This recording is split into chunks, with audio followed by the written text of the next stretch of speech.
नमस्कार मित्रों, आप सभी का मेरे चैनल अक्षयोदय में से पुनः एक बार हार्दिक स्वागत है। मित्रों, इस हाथ का एनालिसिस करेंगे, जानने का प्रयत्न करेंगे इस हाथ में किस प्रकार की संभावना है। पहली चीज, राइट हैंड अपने आप में पावरफुल दिखाई दे रहा है। कुछ कॉमन बातें जो हैं पहले उस पर चर्चा कर लूँ, क्योंकि ये डिफिकल्टी देने वाली। दोनों ही हाथों में हार्ट लाइन बता रही है कि लाइफ में हेल्थ इश्यूज डेफिनेटली आने वाले हैं और वो ओल्डर एज में आएंगे। एज का स्पैन मेरे हिसाब से लगभग 70 के आसपास का, 70-72 साल की एज तक का दिखाई दे रहा है। जो क्रिस्टल क्लियर है वो मिनिमम एज की बात करता हूँ। 70 के हिसाब से आप पकड़ने को जाएंगे तो मैं भी 50 की एज के बाद का पीरियड थोड़ा परेशानियां धीरे धीरे देती जाने वाला है। 1 या 2 बार निश्चित तौर पे ऑपरेशन या मेडिकल सर्जरी का सामना होगा। क्यों होगा वो भी यहाँ पे बताता हूँ। नेगेटिव बात पहले बोल देना अच्छी होती है। यहाँ पे द्वीप बना हुआ है और वही चीज यहाँ पे भी आपको स्पष्ट तौर पे दिखाई दे रही है। सेकंड पार्ट में यहाँ जो है, यहाँ पे द्वीप नहीं बना है, वो ओपन है। तो ये द्वीप का ही एक्सटेंडेड भाग है, मछली वछली नहीं है। नहीं तो गलत फहमियों में जिएंगे लोग और उसको गलत इंटरप्रेट करने का प्रयत्न करेंगे। तो स्पष्ट कर दूं, ये मछली नहीं है, द्वीप का चिन्ह है। नीचे पूछ जैसी आकृति नहीं है, वो एक डिफिकल्टी को एंड करने वाली रेखा है। ये वाली जो रेखा है नीचे की तरफ आ रही है, यहाँ पे ये जो जा रही है डिफिकल्टी को एंड करेगी डेफिनेटली। तो ये चीज यहाँ पे दिखाई दे रही है। तो स्वास्थ्य के मामले में थोड़ा केयरफुल रहना ओल्डर एज में जाने के बाद। 70 की आयु है, 50 के बाद से केयरफुल रहना है निश्चित तौर पे। रेस्ट ऑफ द लाइफ कुछ ना कुछ परेशानियां स्वास्थ्य की हो सकती है, दिखाई दे रही है। दूसरी बात, इनके हाथ में देखेंगे यहाँ पे इस प्रकार से रेखा बनी है, लेकिन फॉर्चुनेटली कंप्लीट वलय नहीं हुआ है। चीज यहाँ पे भी वैसी ही दिखाई दे रही है, इधर में भी वैसी ही चीजें दिखाई दे रही है, लेकिन कंप्लीट वलय नहीं बना है। क्यों? क्योंकि अगर ये कंप्लीट वलय बन जाता शुक्र का वलय, तो मेरे हिसाब से वलय मतलब रिस्ट्रिक्शन होता है। माउंट का इफेक्ट 50% से और कम कर देता है। और खास तौर से शुक्र के वलय के बारे में अलग अलग अपनी अपनी राय और अनुभव है, बट मेरे हिसाब से ये जो होता है निराशा जल्दी देता है और एक नेगेटिव वलय होता है। वलय मतलब नेगेटिव होता है, other than half circle of गुरु का।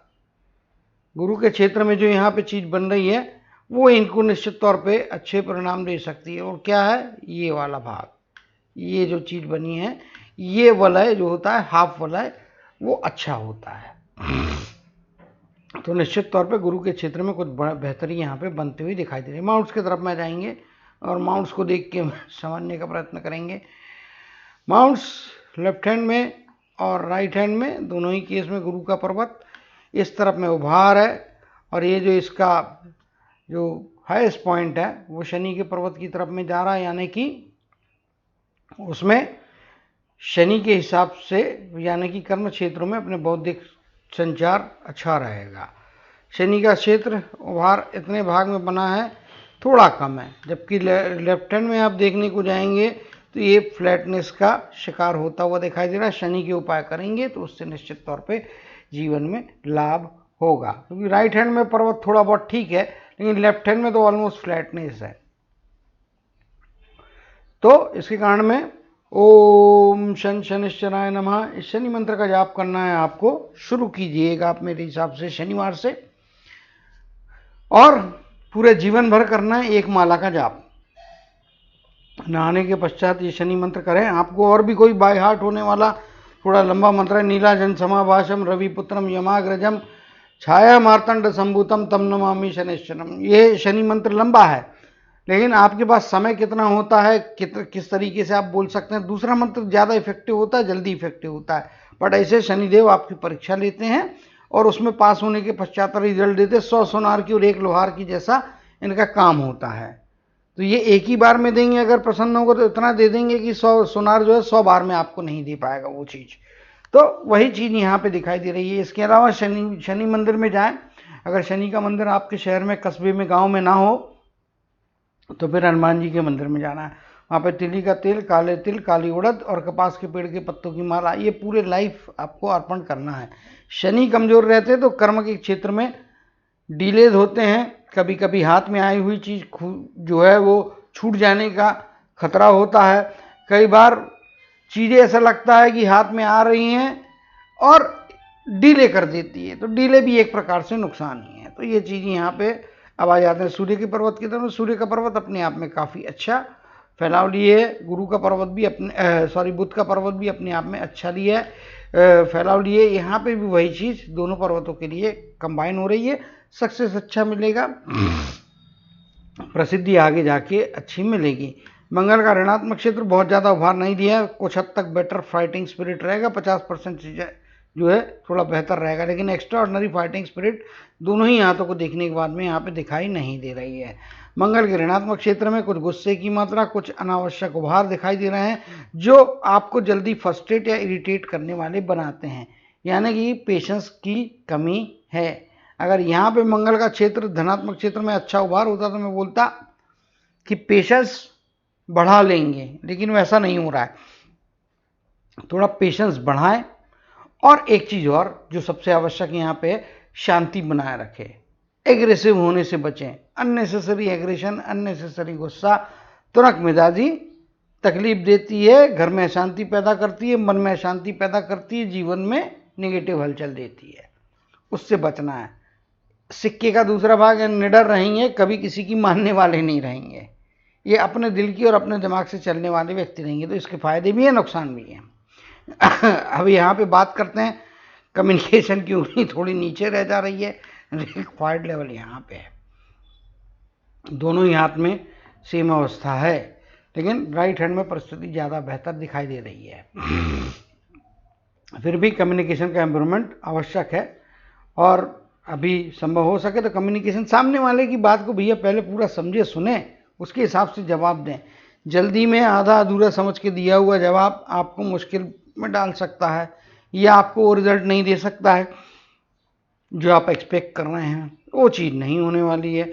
अब यहाँ पे जाते शुक्र के पर्वत की तरफ में। शुक्र के पर्वत में भी यहाँ पे चीज़ें आड़ी लाइनें बनी हैं, डेंट्स बने हैं, इवन यहाँ पे भी डेंट्स बने हैं, इंडिकेट करते पारिवारिक जो आपके परिवार के सदस्यों के साथ में थोड़ी बहुत अनबन चलते रहने वाली, एक दो लोगों के साथ में।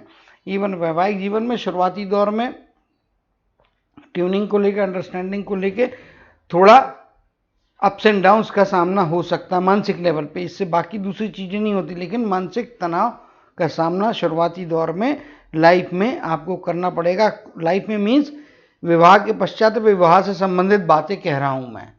तो लाइफ में शुरुआत मतलब वैवाहिक जीवन के शुरुआत में आपको ये चीज़ें होंगी, आगे जाके चीज़ें स्थिर होंगी, बट अनबन परिवार के साथ में बनती हुई दिखाई दे रही है। एवं बच्चों के साथ में भी कुछ अनबन या डिफरेंस ऑफ ओपिनियन रहेंगे। अनबन मतलब आपकी शत्रुता नहीं होती है, वो वैचारिक मतभेद होते हैं, और दो पर्सनालिटी के बीच में क्वाइट पॉसिबल है। तो आपको सिर्फ आइडेंटिफाई करना है, कंस्ट्रक्टिव वे में देखना है कि भैया सामने वाले का अप्रोच क्या है, एटीट्यूड क्या है, उसके हिसाब से आप उसको रिस्पॉन्ड करेंगे तो अच्छी चीज़ें हैं। यहाँ पे चंद्र के क्षेत्र पे, चंद्र का क्षेत्र अच्छा क्षेत्र है, बहुत अधिक उभार तो नहीं है, लेकिन मणिबंध के आसपास तक नीचे की तरफ में झोल खा के जा रहा है। और यहाँ पे जिस प्रकार की देखा है तो ये इंडिकेट करती है, निश्चित तौर पे मैं कह सकता हूँ कि ये जो है ये इनका भविष्य, इनकी अर्निंग्स जो है इनके हाथ में ना रह के दूसरे के फीडबैक पे निर्भर करेगी। सुपीरियर्स हो, जूनियर्स हो, इनका फीडबैक इनके प्रोग्रेस के लिए कारक बनेगा। पत्नी, माँ और बेटी, संतानों में बेटी, ये तीनों आपके लिए महत्वपूर्ण है। 50 के आसपास के पीरियड से आगे का पीरियड यहाँ पे जो है ये कुछ इनकम में गैप लाता हुआ दिखाई दे रहा है, लेकिन वो हम दोनों ही हाथ को चेक करेंगे तो वही चीज़ आपको दिखाई देगी। 50 से लेके 51-52 का पीरियड, लगभग 2 साल का पीरियड कम से कम ऐसा रहेगा जिसमें इनकम से रिलेटेड परेशानियां आ सकती हैं। उसका कारण मेडिकल इश्यूज हो सकते हैं, क्योंकि यहाँ पे आप देखेंगे तो ये द्वीप बना है, और लाइफ लाइन के हिसाब से देखने को जाएंगे तो लगभग मैंने जैसा कि शुरुआत में बोला है, लाइफ लाइन यहाँ पे आ रही है, और लगभग 70 या 71 वर्ष की आयु है, जिसमें कि नीचे का पार्ट आपका फीका हो जा रहा है। और फिर उसको जो है चित्र को बड़ा करके हम चर्चा करेंगे और देखेंगे क्या चीज़ें, संभावनाएं यहाँ पे दिखाई देती है। चलिए पहले चर्चा कर्म की रेखा पे कर लें तो ज़्यादा अच्छा है, क्योंकि वो आवश्यक है। यहाँ पे आप देख रहे हैं कर्म की रेखा इस प्रकार से आ रही है, एक रेखा यहाँ पे गई है, ये इधर में है, और फिर ऊपर के पार्ट में यहाँ पे जो है वो गैप आ जा रहा है, बहुत फीकी हो जा रही है रेखा। गैप आ रहा है या फीकी हो रही है, बात वही हो जाती है। तो यहाँ पे 50 के आगे का पीरियड है, 1-1.5 साल का पीरियड ऐसा हो सकता है जहाँ पे कि आपको थोड़ा संभाल के रहना है और पैसे की रिस्क नहीं लेना है, क्योंकि यहाँ पे इनकम में कमियां होती हुई दिखाई दे रही। कमियों के बारे में हम पहले चर्चा करते हैं। यहाँ पे 55 के आसपास की एज, 60 के आसपास की एजेस जो हैं यहाँ पे, इन एजेस में आपको जो है पैसे के मामले में एग्रेसिव होने से बचें। यहाँ पे देखेंगे तो ये जो है 49 कह लीजिए, 50, 49, इन पीरियड्स में भी किसी भी प्रकार के बड़े खर्चे की तरफ में ना जाए। यहाँ पे भी चीज़ें हो रही हैं और ये जिस प्रकार से देखकर नीचे की तरफ में जा रही है तो ये आपका 50 की आयु हो जाती है। यहाँ पे आपका लगभग जो हाफ ऑफ द लाइफ, ये यहाँ पे सॉरी, ये आपकी लाइफ लाइन यहाँ तक में आ रही है, तो इसके मुताबिक ये 25 के आसपास की एज बन जाती है। तो यहाँ के मुताबिक आप देखेंगे तो ये जो है आपका 40 का पीरियड, 38 का पीरियड, 40 का पीरियड, 49, 48, 49, 50 का पीरियड, इन एजेस में पैसे की रिस्क लेने से बचना है। और जो है 51 से लेके तो 52-53 के बीच का पीरियड है, यहाँ पे फिर आपकी कर्म की रेखा थोड़ी वीक हो जा रही है। तो यहाँ पे भी पैसे से संबंधित बड़ा कोई वो नहीं करना, लो प्रोफाइल रहना है, किसी बड़े इन्वेस्टमेंट की तरफ में नहीं जाना है, अदरवाइज तकलीफें बढ़ सकती हैं। अब जो है लाइफलाइन के संबंधित बातें करेंगे। ये जरूरी है, जो चीज़ें लाइफलाइन मतलब उसके ऊपर ड्रॉ नहीं करना, तो उससे रिलेटेड रिलेवेंट जो चीज़ें हैं वो आपको यहाँ पे बता रहा हूँ। 25 के आसपास 25 क्या बोल रहा हूँ, 23-24 के आसपास का पीरियड कुछ समस्याएं दे रहा है। 22 के आसपास का पीरियड जो है वो प्रोग्रेस का पहला अवसर देता हुआ यहाँ पे दिखाई दे रहा है। 30 के आसपास की एज, यहाँ पे भी कुछ ना कुछ आगे जाने के मौके मिलेंगे। 31, 32 और 35 की एज, जिसमें से 31 या कह लीजिए 31-32 के पीरियड में फाइनेंशियल लॉसेस का खतरा बनता है, थोड़ा संभाल के रहिए, किसी बड़े इन्वेस्टमेंट की तरफ में मत जाइए। यहाँ पे 35 की एज के आसपास का पीरियड थोड़े इमोशनल सेटबैक दे सकता है, लेकिन इससे पैसे का कोई नुकसान नहीं है। फिर यहाँ पे आप देखेंगे तो ये 39 के आसपास की एज, यहाँ पे भी आप 38 कहिए, 39 कहिए, अब यहाँ पे भी मैंने बताया था 40 है, ये 39 की एज के आसपास का पीरियड यहाँ पे इसके हिसाब से। तो ये जो चीज़ें हैं इनको देखते हुए क्रॉस टैली यहाँ पे हो जा रहा है। इस पीरियड में भी पैसे के रिस्क लेने से बचना चाहिए। 45 से लेके तो लगभग आप देखेंगे तो आगे 65 के आसपास का पीरियड, यहाँ पर ट्रायंगल जरूर बन रहा है, लेकिन ये लैपिंग करता हुआ ट्रायंगल बन रहा है। यहाँ पे आप देखेंगे तो ओवरलैप करते हुए रेखा है, ठीक है। और ये जो है मेन आपकी लाइफ लाइन है, उसके मुताबिक मैंने बोला था 70 के आसपास की एज है। तो यहाँ पे इसके मुताबिक लगभग 65-67 के आसपास का एज का पीरियड, 20 साल का पीरियड काफ़ी अच्छे आपको रिजल्ट्स आगे देगा।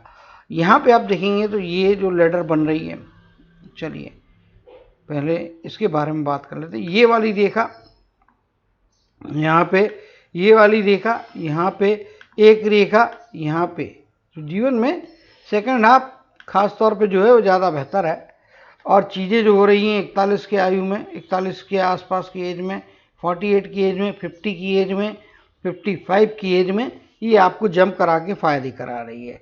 टेंशन मिल रहा है वो अगेन इस पीरियड में, ये जो पीरियड है यहाँ से यहाँ ये वाला पार्ट, यहाँ पे जो डेंट बन रहा है यहाँ पे, तो लगभग आपको जो है 58 से लेके तो 60-62 की एज का पीरियड है। परिवार को लेके टेंशन रहेगा।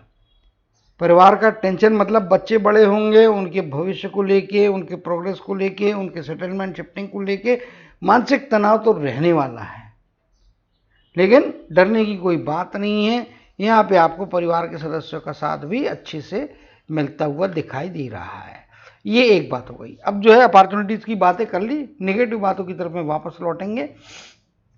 यहाँ पे आप देखेंगे तो जीवन रेखा इस प्रकार से ये लैप कर रही है और यहाँ पे ये जो लाइन है ये आगे की तरफ में गई है और ये एक दूसरे को लैप कर रही है, इसीलिए इसको हम अच्छी खबर कहेंगे। अगर ये लैप नहीं करती होती तो फिर मुश्किलात ज़्यादा बढ़ती है, बट कंटिन्यू एक लाइन नहीं जा रही है और उसकी इंटेंसिटी में फ़र्क पड़ता है। तो मेरे कैलकुलेशंस के मुताबिक आपका 62-63 के बाद के जो पीरियड है से लेके तो लगभग 72 के आसपास का या 71, 70 मान लो आप, रफ साइड, प्लस 1 ईयर मिलता है तो बोनस है। तो ये जो है 62-63 की आयु के बाद, 62 के बाद का पीरियड जो रहा स्वास्थ्य में गिरावट करा रहा है। और यहाँ पे आप देखेंगे तो ये मैंने पहले भी बता दिया, 50 की एज के बाद का पीरियड संभाल के रहना है। और ये जिस प्रकार से चीज़ें हैं तो ये यहाँ पे ओल्ड एज में तकलीफें हैं। हल्की रेखाएं बनी हैं, बहुत दमदार रेखा नहीं है। अगर ये दमदार रेखा होती तो मैं बोलता इनकी सपोर्ट सिस्टम इनको रिकवरी कराती, लेकिन रिकवरी की कोशिश होगी, लेकिन 100% रिकवरी ओल्ड एज में नहीं होती है। तो कुछ ना कुछ स्वास्थ्य संबंधी परेशानियों को लेके जीना है। और 50 के बाद से 50 की एज के आसपास है, 51 की एज के आसपास का पीरियड थोड़ा संभाल के रहिए। यहाँ पे हॉस्पिटलाइजेशन की चीज़ें हो सकती है, केयरफुल रहने की आवश्यकता स्पष्ट तौर पे दिखाई दे रही है। माइंड लाइन यदि आप देखेंगे तो माइंड लाइन इस प्रकार से है, और ये रेखा यहाँ से आगे लैप कर रही है, आगे की तरफ में जा रही है। ऐसी जो रेखा होती है ये डुअल माइंड की तरफ में ले जाती है। डुअल माइंड के कारण में आपको तकलीफ ना हो, इसके बारे में केयरफुल रहना है। कन्फ्यूजन्स लाइफ में कई बार आएंगे, और स्पेशली आप देखेंगे तो लाइफ ये 35 के आसपास की एज यहाँ पे आ जाती है। उसके मुताबिक ये वाला पीरियड 50 के आसपास का पीरियड या 45 प्लस का पीरियड, इसमें एग्जैक्टली नहीं जाएंगे हम इतना ज़्यादा, क्योंकि ये लैपिंग कर रहा है, मतलब थोड़े लंबा स्ट्रेच होने वाला है कन्फ्यूजन का पीरियड। बाकी अदरवाइज माइंड अपने हिसाब से ठीक है, क्योंकि गुरु का पर्वत अपने आप में काफ़ी अच्छे यहाँ पे नतीजे दे रहा है, तो वो संभल जाएगा। माइंड में कन्फ्यूजन भी आएंगे तो आगे चीज़ें इनके लिए बेहतर बनती हुई दिखाई दे रही है। राहु के क्षेत्र में आप देखेंगे तो राहु के क्षेत्र में ट्रायंगल का फॉर्मेशन तो हो जा रहा है। यहाँ पे जिस प्रकार की लकीरें आ रही हैं, लैप कर रहा है, लेकिन हो रहा है। ये वाली चीज़ों में आप देखेंगे तो यहाँ पे फिर आपके जीवन में लैडर बन जा रही है ये वाली, और ये आपको ओल्डर एज में भी फायदे करा रही है। तो ये लैडर जंप देने वाली है। और एजेस कौन कौन सी है वो एजेस के बारे में ऑलरेडी चर्चा की है। ये एज के बारे में 68 की एज में भी आपको जो है लगभग कुछ ना कुछ लाइफ में प्राप्तियां हो रही हैं, बच्चों की तरफ से होंगी या कुछ रुका हुआ धन कहीं ना कहीं से मिल रहा है। और सरप्राइजिंगली आपको एक अच्छा प्रोग्रेस के अवसर ये वाले क्षेत्र में बना हुआ जो लैडर है मतलब 3 रेक्टेंगल्स आपके लगभग यहाँ पे जुड़ रहे हैं, जो सीढ़ी के जैसा काम करेंगे और आपको फायदे कराएंगे। तो ये निश्चित तौर पे अच्छी स्थिति यहाँ पे हाथ में बनती हुई दिखाई दे रही है। अब हार्ड लाइन की बात करेंगे। हार्ड लाइन में ऑलरेडी मैंने एक्सप्लेन की, यहाँ तक तो चीज़ें ठीक हैं, आगे जाके परेशानियाँ हो रही है। ये वलय शुक्र का नहीं बना है, तो ये चीज़ अच्छी है। जो मैंने पहले बोला है, चित्र बड़ा है तो उसको और कन्फर्म करा देते हैं। यहाँ पे आप देखेंगे तो ये इस प्रकार की चीज़ें हैं। सूर्य के क्षेत्र में भी कुछ क्रॉस बन रहा है, संभाल के रहना चाहिए। कभी कभी सक्सेस के लिए अननेसेसरी आपको जो है भागा दौड़ी करते रहने की आवश्यकता पड़ेगी। यहाँ पे जिस प्रकार से चंद्र के क्षेत्र में कुछ रेखाएं बन रही हैं, ये इंडिकेट करती है लंबी दूरी की कुछ यात्राएं लाइफ में अच्छे रिजल्ट्स देगी, लेकिन पानी के स्थान से बच के रहना है और एक्सेसिव इमोशनल होने से बचना है, अदरवाइज तकलीफें खड़ी हो सकती हैं। मंगल के क्षेत्र में जिस प्रकार की ये रेखाएं बन रही हैं, तो ये रेखाएं आपको कुछ हद तक शेयर मार्केट में पैसे डाल के देखिए, उससे फायदे कराएगी। इधर पे भी आप देखेंगे तो यहाँ पे भी रेक्टेंगुलर शेप्स की फॉर्मेशन होने के साथ साथ में स्टेयर्स बन रहे हैं। क्या? तो स्टेयर नहीं बन रहे हैं, नीचे का भाग आपका ओपन है। ये हाफ स्टेयर है, एक ट्रायंगल है और एक रेक्टेंगल है, तो इसको मैं स्टेयर नहीं मानूंगा।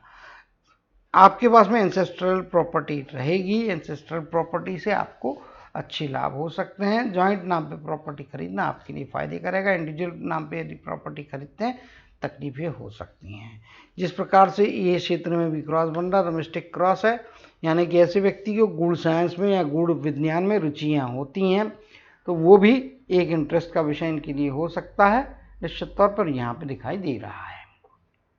तो कुल मिला के यदि हाथ की बातें करें हम, तो ये चीज़ें हैं।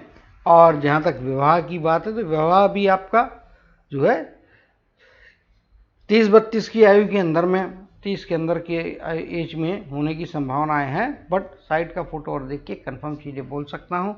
यहाँ पे भी आप देखेंगे तो ये लेफ्ट हैंड की तरफ में आ जाते हैं।